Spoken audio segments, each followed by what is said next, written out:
son las más empleadas en todo el mundo. De todas las válvulas que se ponen, casi las mecánicas constituyen el 75%. Hay laboratorios que se dedican, como Medtronic Hall, que se dedican a hacer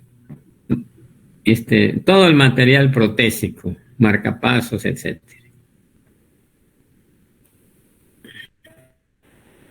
Y obviamente, también una de las más empleadas es la Sanjud, que se llama Sanjud, es una de las más empleadas. Estas fueron las primeras, en 1990, 1960, fíjense bien cómo eran las prótesis. El problema de estas prótesis es que esa bolita golpeaba el arco y producía hemólisis en cada latido. Era un problema la hemólisis. Y eran muy ruidosas. Si estaba uno cerquito del paciente, uno podría ir lo que le llamamos el clic protésico. Actualmente ya no se escuchan, pero estamos cerquita del paciente dando la consulta y escuchábamos el clic. Después ya mejoraron para los 90, fíjense, el arco ya fue más delgado. Sin embargo, todavía en ese momento había problema de hemólisis porque en cada golpe rompía eritrocitos. Actualmente tenemos la monodisco. Primero salió la bidisco y ya tenemos la monodisco. Esto obviamente ya el problema de hemólisis dejó de ser, bueno, ya no es problema la hemólisis, ya realmente es mínima y ya no tiene importancia la hemólisis, ya no tienen hemólisis. ¿Cuáles son sus ventajas? Y actualmente es una de las más empleadas, las Sanjud, este tipo que es la bidisco. Esa prótesis de aquí es una prótesis de titanio, pero está en una válvula tricúspide en un paciente adicto a drogas intravenosas que desarrolló endocarditis bacteriana, destrucción de la válvula tricúspide, y fue necesario ponerle una válvula. En este caso fue de titanio. Ahora vamos a ver las prótesis biológicas. Hay dos tipos, habíamos comentado la técnica de Ross, que consiste en que cuando hay estenosis aórtica grave en el niño, bueno, obviamente en el recién nacido, entonces se le puede cambiar la válvula aórtica, se le quita y se le pone un autoinjerto, y la válvula pulmonar se le pone en la válvula aórtica. Estas válvulas igual son laboratorios especiales, unos lo hacen de pericardio de bovino, otros de porcinos, criados exactamente para eso. Y una de las clásicas se llama Hancock y de Edwards. Aquí están las biológicas, ¿verdad? Esas son las prótesis biológicas, tampoco ya tienen problema de hemólisis. Doctor, sí. Creo que no está, o sea, bueno, no sé qué diapositiva nos esté mostrando porque a nosotros nos aparece las 58. Yo creo que no pasa porque la hice más grande. Yo creo que sí, a lo mejor es eso. ¿No dice arriba prótesis biológica? No, bueno, ahorita ya no se ve nada. Ya no se ve nada. Bueno, entonces hay que quitarlo, a ver qué falló. Vamos otra vez.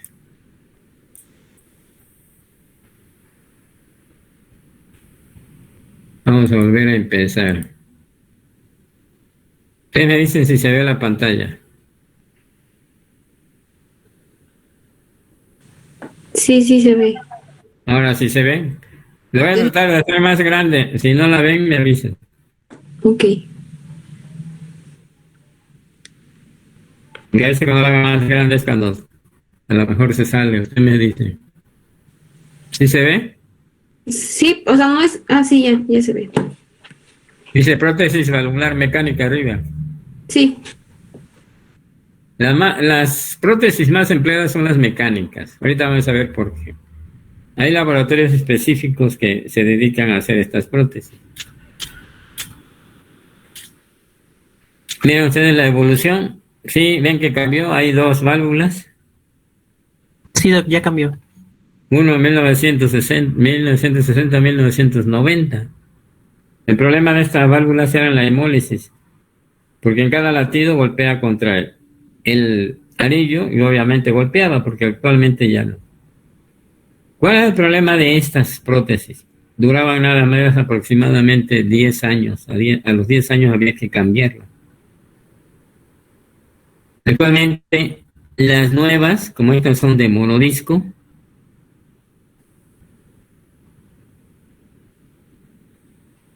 ¿Sí cambió o no cambió? Sí, doctor. Bueno, la monodisco y aquí tenemos la bidisco. No, como que ahorita no cambió. Sí, válvula mecánica de Sanjud, dice arriba. Y esta es la bidisco.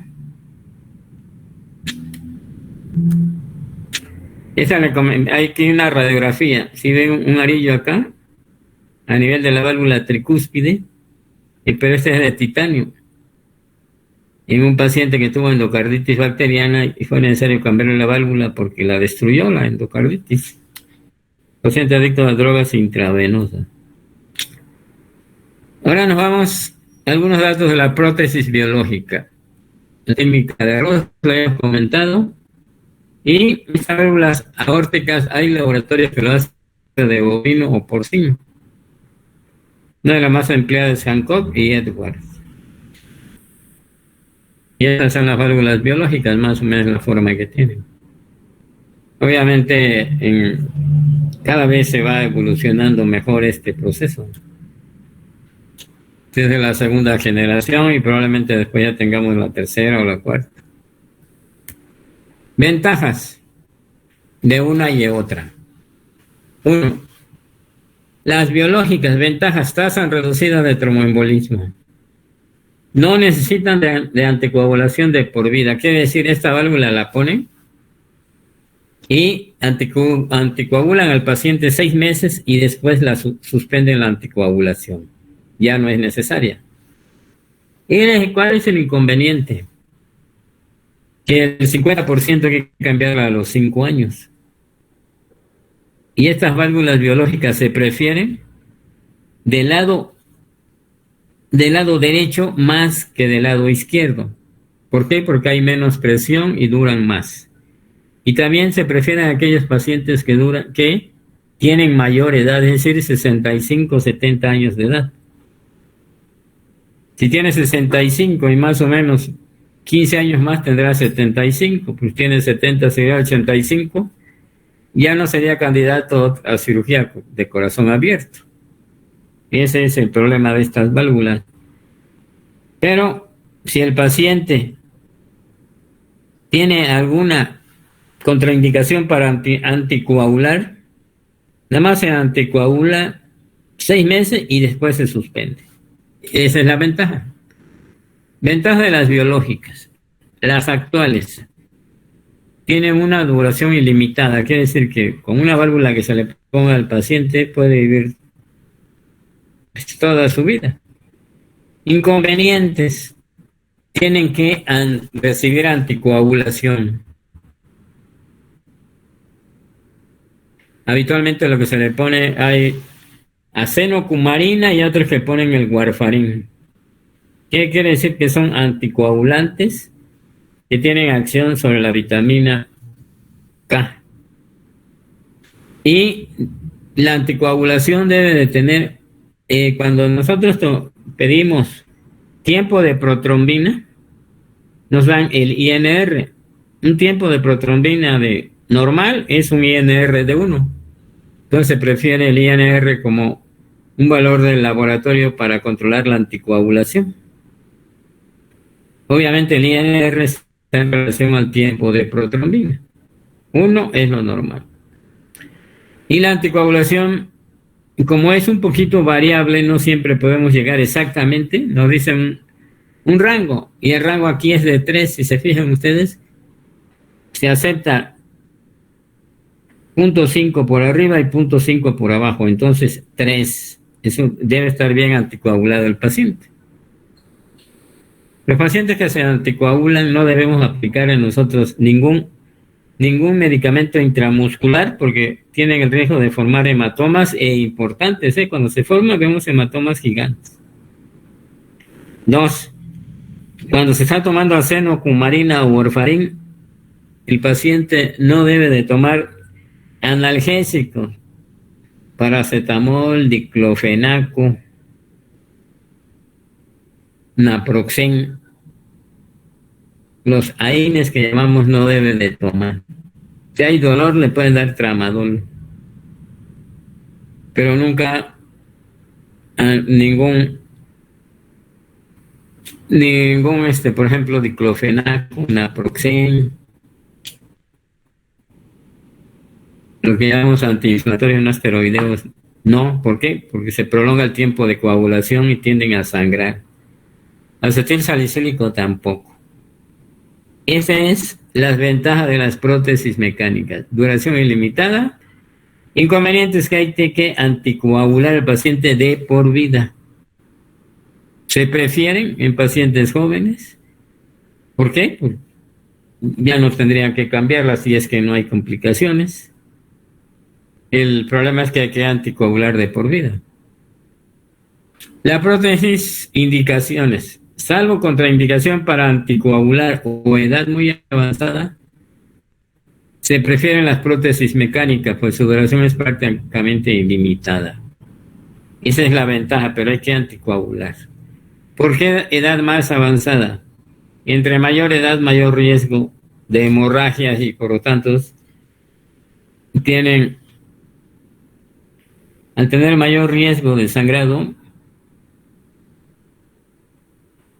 tiene mayor posibilidad de sangrar con los anticoagulantes. Ese es el problema. Ventajas de las prótesis biológicas. Tasa reducida de tromboembolismo. No se necesita anticoagular de por vida habitualmente. Son 6 meses y después se suspende la anticoagulación. Se prefieren que en pacientes de mayor edad, 65, 70 años o más, porque sabemos que su duración es limitada. Hay que recambiar el 15% a los 15 años de edad. Esas son de las prótesis. Complicaciones de las prótesis, como cualquier paciente que tuviera una lesión valvular, ya sea insuficiencia o estenosis, necesita endocarditis bacteriana. Profilaxis contra endocarditis bacteriana, que después vamos a hablar de ella.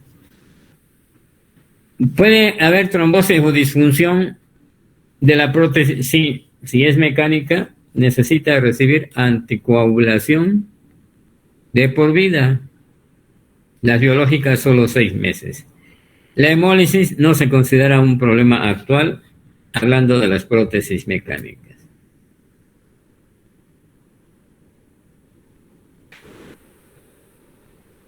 Y nada más es una pregunta, a ver qué me pueden decir. Dice un paciente de 80 años que acude al médico tras haber presentado un síncope brusco. En esta edad, un síncope, las causas más comunes son estenosis aórtica, infarto del miocardio. El 15% de los infartos pueden presentarse con síncope, y lo que se llama síndrome de Stock-Adams, es decir, bloqueo AB completo con frecuencias bajas. Esas son las 3 posibilidades más comunes en pacientes de 80 años. Si el electro por lo tanto va a ser importantísimo, porque nos va a dar el diagnóstico de bloqueo AB completo.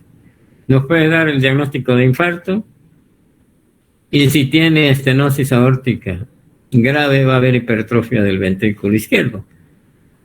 Entonces, a esta edad un síncope es fácil de estudiar. En un joven es más complicado. Las causas son múltiples. La exploración física muestra un soplo sistólico eyectivo de 3. Es un soplo sistólico eyectivo. Es decir, es un soplo de una estenosis. Los soplos eyectivos solo hay de estenosis aórtica o estenosis pulmonar. En el electro se observa un ritmo sinusal y signos de hipertrofia del ventrículo izquierdo. ¿Qué es lo que tiene? Es una estenosis aórtica clásica, es el cuadro clínico. ¿Qué es lo que hay que hacerle? ¿Qué le harían ustedes como primer estudio? Un eco. El ecocardiograma es el estudio ideal. La demás pregunta es para que ustedes la contesten. ¿Hay una pregunta de valvulopatía aórtica?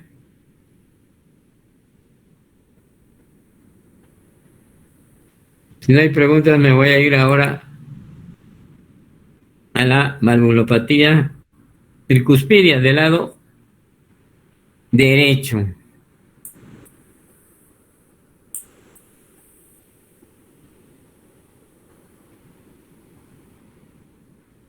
De la valvulopatía tricuspidia y pulmonar no le mandé ningún video, porque es el soplo y todo es parecido al del lado izquierdo. Ahorita lo vamos a ver.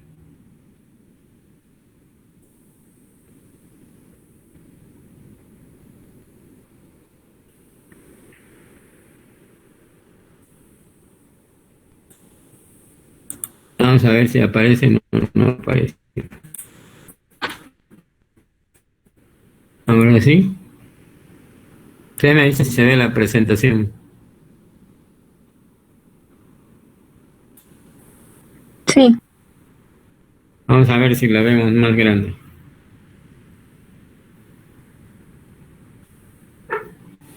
Sí la vemos. Aquí tenemos sí, perfecto. Valvulopatía tricuspidia. Miren cómo es un eco. Puede ver uno bien el movimiento de las válvulas que están en un solo plano. Cuando están hacia arriba están prolapsadas.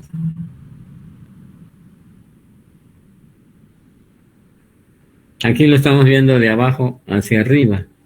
Por lo tanto, este es derecho y este es izquierdo.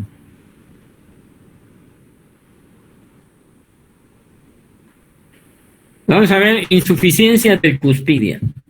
Cuando hablamos de insuficiencia mitral, dijimos que el soplo es ¿qué? Sistólico, ¿verdad? En chorro de vapor que se irradia a la axila y al dorso. Y que la causa más frecuente era reumática. Ahora fíjense bien, insuficiencia tricuspidia del lado derecho.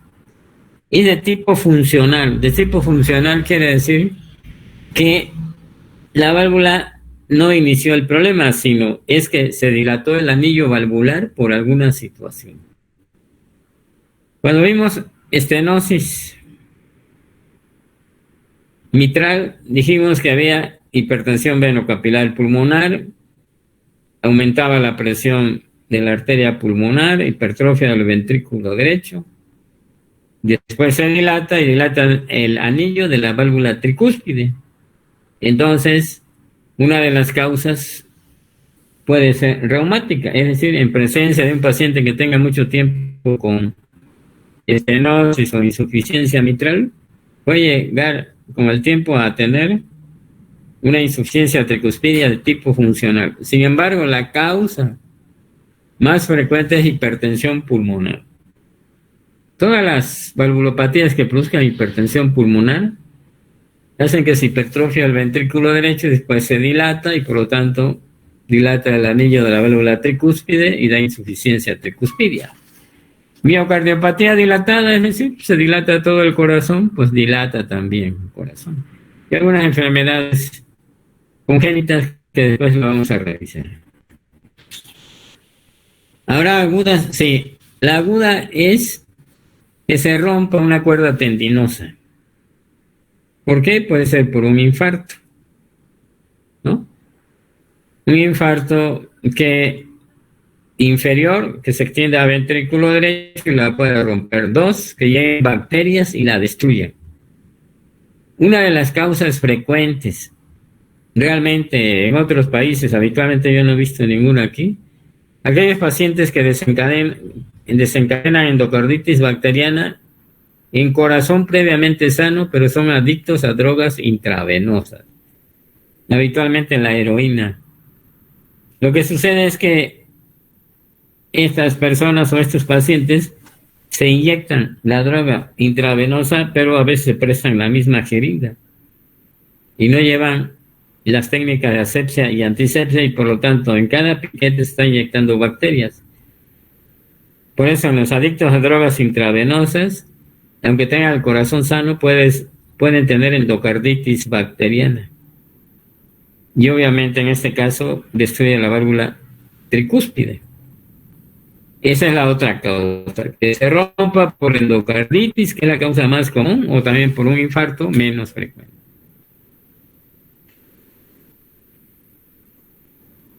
Fisiopatológicamente. Bueno, vamos a ver que entonces, ¿qué está sucediendo? La insuficiencia es cuando una válvula se cierra en forma incompleta. Al cerrarse en forma incompleta, ¿en qué momento se cierra la tricúspide?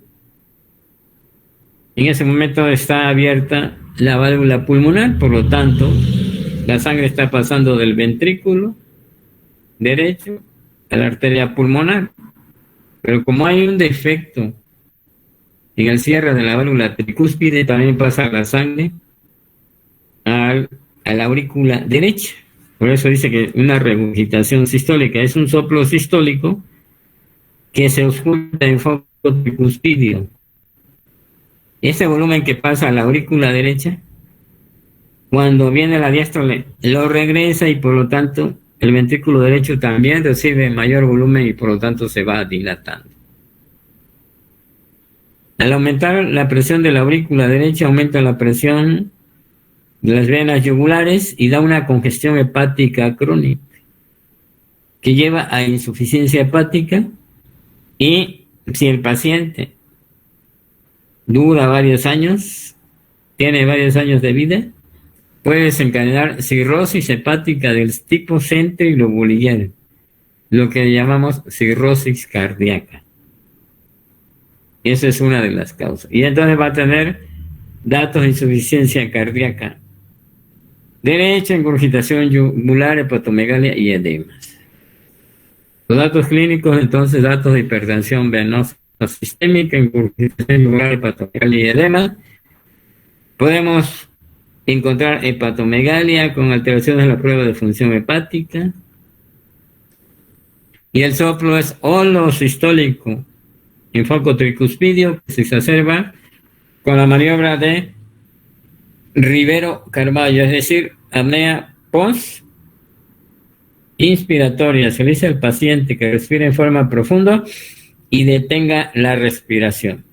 Esa es la maniobra de Rivero-Carvalho, es decir, que inspire en forma profunda y detenga la respiración.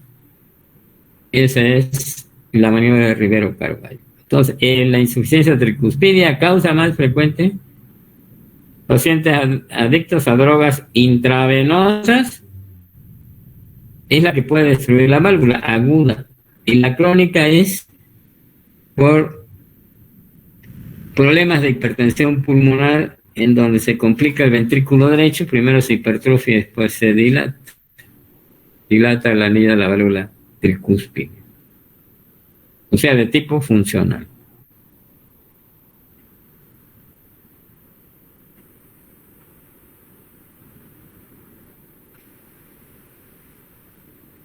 Bueno, va a haber todos los datos de falla cardíaca derecha.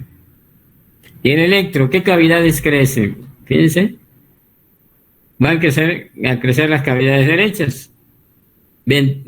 Aurícula derecha porque le regurgita la sangre, quiere decir que recibe volumen del ventrículo derecho y de las venas pulmonares, de la cava superior e inferior.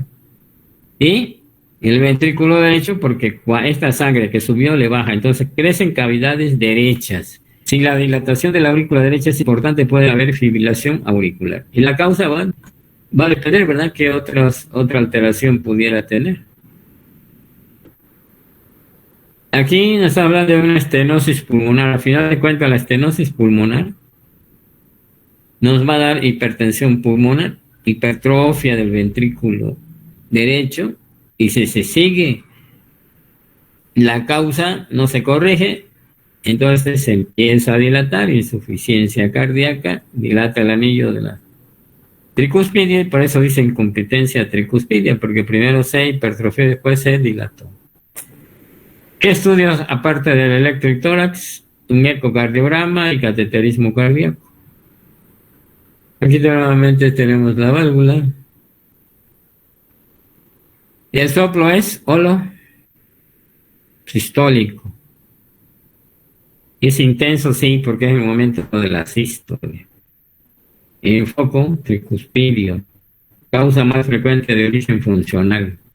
Clínica: ingurgitación yugular, hepatomegalia y edemas, es decir, hipertensión venocapilar pulmonar. Hipertensión venosa sistémica.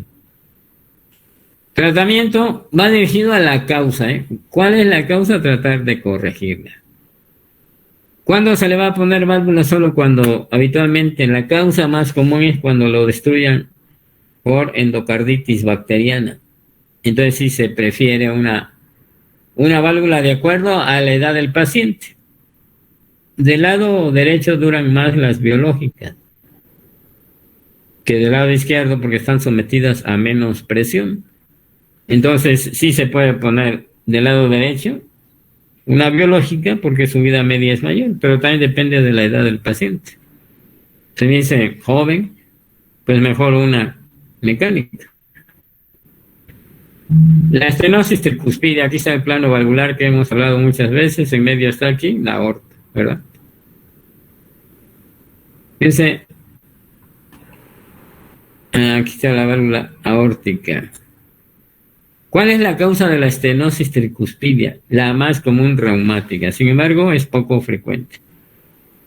Si tenemos un paciente que tiene valvulopatía mitral, más aorta, más estenosis tricuspidia, entonces sí, la causa es reumática. Sola, reumática no. Si es sola, seguramente es congénita. Aquí nos interesa cómo es el soplo. Aquí, bueno, en la estenosis mitral, cuando vimos del lado izquierdo, estenosis mitral, decimos que el ritmo fue descrito por... el soplo fue descrito por Durosíes y se llama ritmo de Durosíes. Estoy hablando del lado izquierdo, acuérdense, primer ruido intenso, sístole nada, segundo ruido, chasquido de apertura de la mitral, retumbo y refuerzo presistólico. Aquí, ¿qué va a suceder? Hay un obstáculo al paso de la sangre en el vaciado de la aurícula derecha al ventrículo derecho. Por lo tanto, va a haber mucha presión en la aurícula derecha cuando este es importante. Por lo tanto, nos va a dar hipertensión sistémica, ingurgitación yugular, hepatomegalia. Primero congestión hepática y se prolonga mucho tiempo, puede llegar a la cirrosis hepática, nuevamente de tipo centrilobular, lo que llamamos cirrosis cardíaca. Se considera severa cuando la válvula, la apertura es menor de 2 centímetros cuadrados. En el adulto. Insuficiencia cardíaca derecha, datos de insuficiencia hepática y características a la auscultación. Primer ruido, como las válvulas derechas tienen menos presión, habitualmente el primer ruido no es más intenso. Aquí dice que puede ser más intenso, pero lo habitual es que no sea más intenso. Después viene el segundo ruido, chasquido de apertura de la válvula tricúspide. Un soplo diastólico que se conoce como retumbo, que se refuerza en la presístole, que se incrementa con la maniobra de Carballo, es decir, se le pide al paciente que inspire en forma profunda y lo detenga. En el electro, ¿qué va a haber? Pues gran crecimiento de la aurícula derecha, por lo tanto, en el electro va a haber gran onda P, una P acuminada, es decir, crecimiento de la aurícula derecha. Claro, si me dicen, pues es un paciente que tiene problema mitral más la aorta más estenosis tricuspidia, bueno, en este caso va a haber otras alteraciones, porque son varias válvulas afectadas. ¿Qué se hará? Como cualquier válvula, después de tórax y electro sigue ecocardiograma, que nos da datos anatómicos y funcionales, y si todavía queda alguna duda, cateterismo cardíaco. Aquí tenemos el lado derecho. El lado izquierdo tenemos ventrículo derecho. Obviamente la aurícula derecha está en la válvula tricúspide y de este lado tenemos la mitral. Ventrículo izquierdo y atrial izquierdo. Plano valvular. Aquí tenemos la aorta.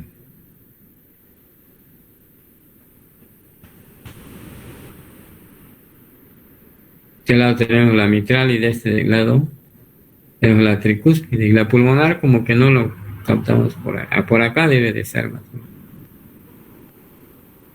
Y entonces, estenosis tricuspidia. Aquí vamos a poner que primer ruido, sistolenada, segundo ruido, chasquido de apertura de la tricúspide, retumbo y refuerzo presistólico. Y se exacerba con la maniobra de Rivero Carballo. Insuficiencia tricuspidia, solo soplo holosistólico. Enfoco tricuspidio. El tratamiento médico, pues solo va dirigido a los síntomas, y retención hídrica, diuréticos, furosemida, espironolactona, dieta con poca sal. Y el tratamiento quirúrgico va a depender de cada causa, sobre todo de la causa que originó la estenosis tricuspidia.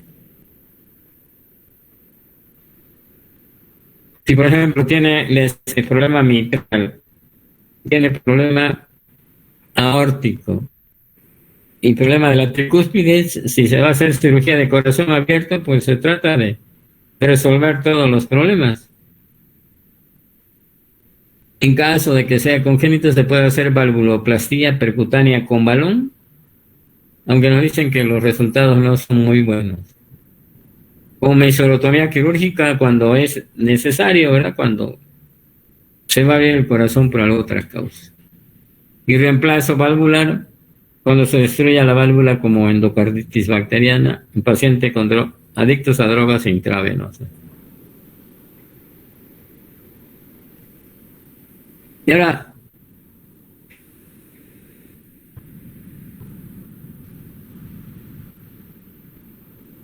bueno, es que aquí hubo una confusión. A ver, estamos aquí hablando de las dos, ¿verdad? Insuficiencia. La insuficiencia dijimos que es de tipo funcional. Y la estenosis, ¿verdad? Primer ruido, sistolenada, segundo ruido, chasquido de apertura de la tricúspide, retumbo y refuerzo presistólico. Esto corresponde a la estenosis. ¿Sí? Y la insuficiencia corresponde al soplo holosistólico. El tratamiento de la estenosis, este es el tratamiento de la insuficiencia. Si se va a entrar a corregir el lado izquierdo, pues también se corrige el lado derecho.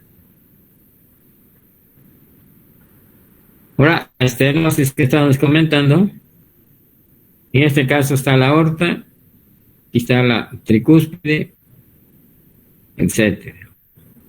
La causa más frecuente de estenosis reumática, pero nuevamente encontramos problemas mitral y aórtico. Pero la causa, otra de las causas más comunes es congénita. Es congénita. Igual nos va a dar hipertensión veno-capilar pulmonar.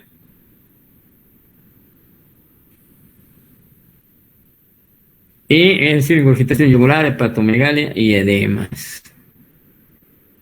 Característica, primer ruido, intenso, pero habitualmente no es intenso porque las presiones son menores. Ya sabemos que el ventrículo izquierdo maneja una presión como la aorta 120 de sistólica, en cambio el ventrículo derecho una presión sistólica de 25.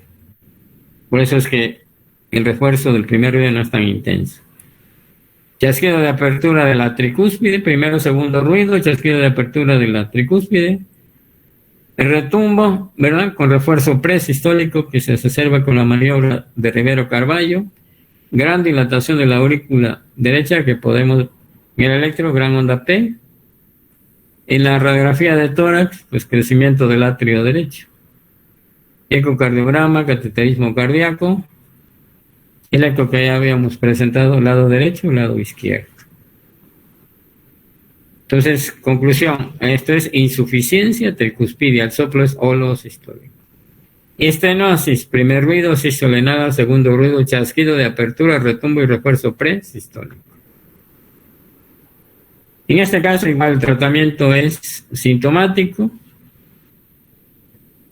Puede hacerse valvuloplastia percutánea con balón, igual que del lado izquierdo, sí. Se dice que los resultados no son muy buenos. Con mesorotomía quirúrgica también puede llevarse a cabo. O se puede poner una válvula, de preferencia una biológica, porque las presiones son menores y la válvula dura más. Ahora vamos a hablar de la válvula pulmonar. La pulmonar habitualmente los problemas son congénitos. Esos son los problemas de la válvula pulmonar. Sobre todo estenosis pulmonar. Cuando vimos de tetralogía de Fallot dijimos que hay aorta cabalgada, 2, comunicación interauricular, estenosis pulmonar habitualmente del infundíbulo y por lo tanto hipertrofia del ventrículo derecho. Entonces, si hay un paso, a ver, la estenosis pulmonar, ¿cómo está la válvula? Se abre en forma incompleta.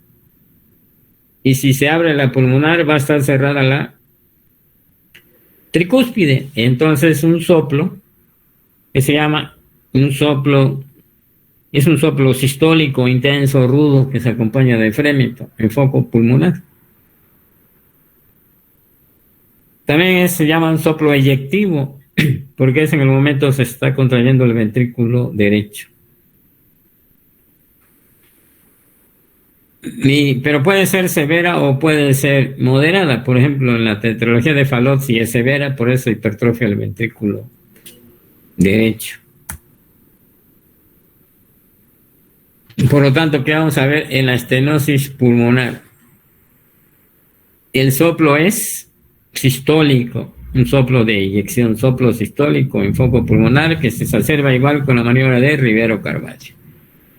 Aquí en la pulmonar tenemos dos problemas. El infundíbulo puede estar hipertrófico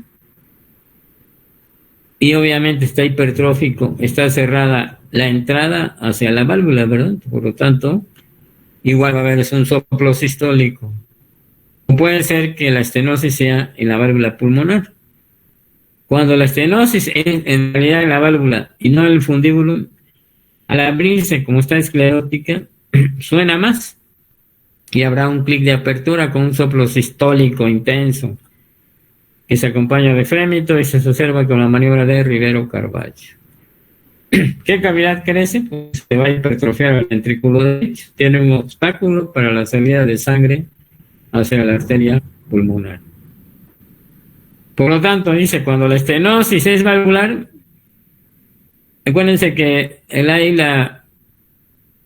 de la estenosis, después de estenosis hay una dilatación. Por lo tanto, si la estenosis de la válvula, va a haber una dilatación. Puede ser una estenosis estenótica, pero si es del infundíbulo, no. ¿Cómo está la vascularidad en estos casos? Pues si hay un obstáculo para la salida de sangre del ventrículo derecho a la arteria pulmonar, va a disminuir el flujo pulmonar, por eso dice vascularidad pulmonar disminuida. Y la causa más común, ya lo vimos, tetralogía de Fallot. Pero ahí la estenosis habitualmente es del infundíbulo. Aquí este electro muestra R altas en B1 y T negativa en B1 de ramas asimétricas. En cambio en B6 una R de poco voltaje y una S un poquito más profunda. Quiere decir que todo esto nos está mostrando ventrículo derecho. Aquí tenemos una pulmonar abombada. Quiere decir que si la estenosis, si fuera una estenosis de la válvula pulmonar, esta sería la dilatación postestenótica. Y cuando es, fíjense bien, de la válvula, dilatación postestenótica. Lo que no sucede cuando es la hipertrofia del infundíbulo. Gran dilatación postestenótica del infundíbulo. Gran dilatación postestenótica de la válvula de la arteria pulmonar.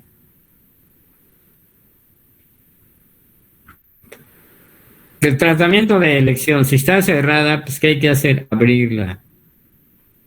Cuando es congénitamente puede ser valvuloplastía percutánea con balón.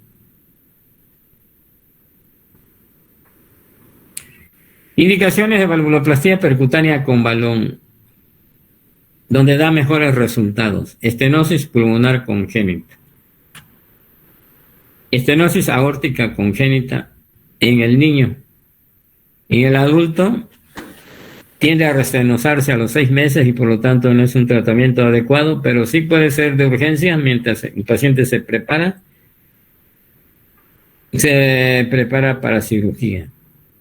Y la estenosis mitral con anatomía favorable. Estas son las indicaciones de valvuloplastía percutánea con balón. Estenosis pulmonar congénita, estenosis aórtica congénita, pero siempre y cuando el procedimiento se haga en la niñez. Y estenosis mitral con anatomía favorable. Ahora, la insuficiencia pulmonar. La causa más frecuente es de tipo funcional.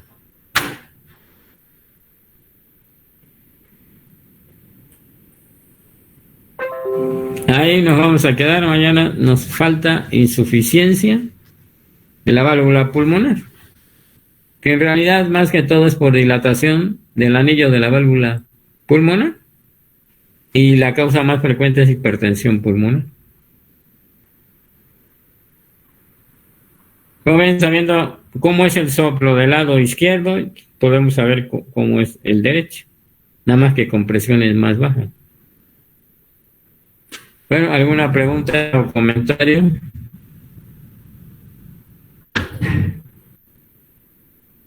No, doctor, gracias. Nos vemos mañana entonces, para terminar esto y ver endocarditis bacteriana. Gracias, doctor. Gracias, doctor. Gracias.